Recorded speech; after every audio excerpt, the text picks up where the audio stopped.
Okay, guys. I gonna be another one. I hope I get a chance to do my cat bed. I don't have the material to Welcome back, everybody. And to good Wednesday, 5:28 on the East since Coast. you know if you want to have transportation, it's hard to get all the things that you need.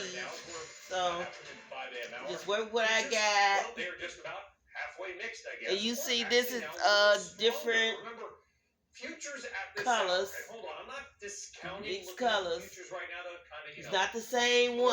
Our entire show coverage, but do remember that volumes tend to get much heavier, much more active as the morning goes on. So sometimes what you see at 5 a.m. may not be what you get at 8 a.m. Either way, we are seeing now futures coming up a bit. Dow futures. Okay, what you see and what you get. I think what's interesting about that number, and if you're on the radio, ain't nothing fake about me doing this. This is real. Dow futures ain't nothing fake about it. NASDAQ futures are up twice as much as Dow futures, despite, of course, being a much smaller number. Now, stocks coming off a mixed session.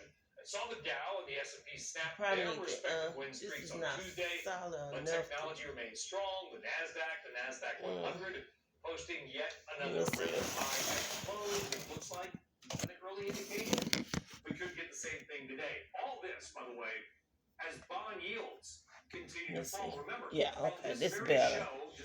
Better foundation. Scott Miner you have to said, I think bond yields are going to fall. They could end the year maybe below 1%. I mean, pretty much everybody said, it's a minor guy to drink it because nobody was calling for lower yields. Let me do it this way. Well, guess what? Since that appearance, and by the way, also okay, guys. Here we go. This is right here. I'm doing it. Ain't nothing fake about this. I don't have Facebook in it. I can't find my phone, so I hope ain't nobody stole my phone. I'm using my grandson's phone right now. I can't find it. I got Facebook on this, but the internet is off. So,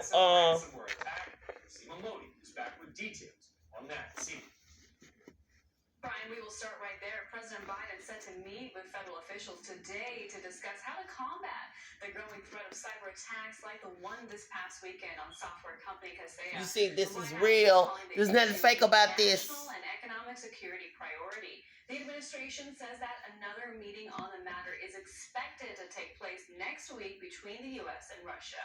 This comes as Bloomberg reports hackers from the Russian government-backed group known as Cozy Bear breached the computer systems of the Republican National Committee last week. In a statement, the RNC says... Okay, how many obstacles come to? I'll keep on going till I get it. Authentic Brands is going public. This is the parent company of apparel chains Barney's, New York, Aeropostale. Do what I gotta do. Filing the paperwork for its IPO yesterday. No delays. Delays on my cat beds, but $10 billion. And disputes over I'm gonna keep going to what I got. The same thing, but different colors. The FAA says that since the beginning of this year, it has received more than 3,200 reports of unruly behavior by passengers. Roughly 75% of those cases involve people refusing to comply with federal mask mandates. Continues to be an issue. Brian, back to you. Oh, okay, but see, well, hold on, because I think you and I have flown as much or more than pretty much anybody that we know in the last 9 months.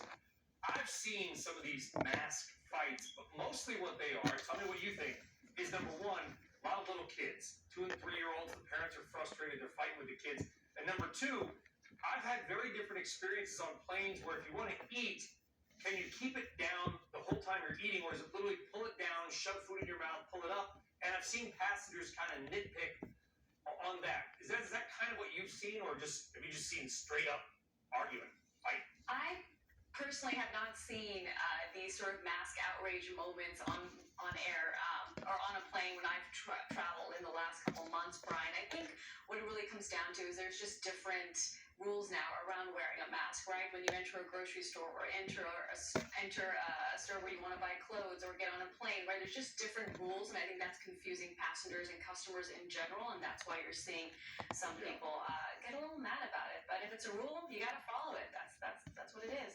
That's right. The place not to argue is a giant aluminum tube at 35,000 feet. Just put the mask on. Exactly. Just Just go where with you're it. going and have a cocktail. Seema Modi, thank you very much.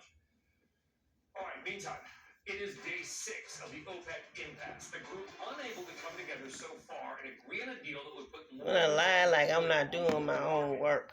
If a new production deal. I got news for you. I do my own There are work. questions about what happens to the current agreement and whether it still holds or becomes more of an oil free-for-all and prices tumble. Tuesday, we had the privilege of speaking with Prince Abdulaziz bin Salman, the energy minister of Saudi Arabia. Gotta knock all my resources out so I can't finish. That's a lie. The devil is a lie. Not that I know, but you know. I can't put it on internet right now because my phone and the internet is going out right now, and I can't find my phone. Crucially important that when we close the meeting, I'm just sick of it. The mess. I don't see anybody. Everything goes on and people lie. They try to attach me to it. I'm just gonna keep on doing what I'm doing and do what I gotta do. Many people, I've seen some interpretations here and there, and yesterday and probably today, they are talking about, I don't know what would be their ultimate reason, but I do not recall anybody, be it on Thursday or Friday, or even in our discussion bilaterally with some members, that anybody had uttered the word that we don't have an agreement. We have an agreement, and it will continue until April. And more important, I think it will be of the interest of everybody that we stretch it more for the rest of 22 to ensure that we can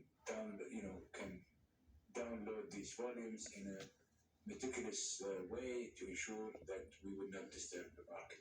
So is it fair to say, Your Royal Highness, that the next time that you might address adding barrels to the market will be at a meeting in August? Well, it could be. And I think we all, let's remember, and I keep reminding those who listened to us here in Saudi Arabia, that it was Saudi Arabia who brought up this proposal. Yes, we worked through the details with our colleagues in Russia. Alexander and I had spent almost the last 5 weeks, just about when I was with him in St. Petersburg. My friend over there in India, Pale, I told him I'd be working every day, but I ain't know I can run out of material. I thought I had a lot of material for the month, but I ran out. Yes, we have. But I do my best. But I told him that I had ran out of stuff, so he know I'm not lying. Careful way, and we work hard in developing our mechanism. The monthly meeting is a new. You are complimentary about it.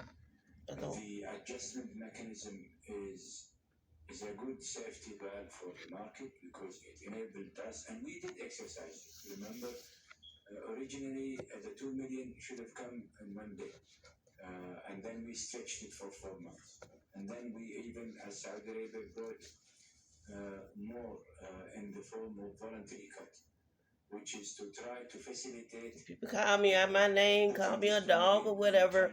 This motivate me more to do what I must do All of the above, to make a living for myself. Inventory level as low as they are today. We need to have volume now to cope. So you see for yourself, Current season. I did this. We have to mitigate. Nobody else. What I we did. need to do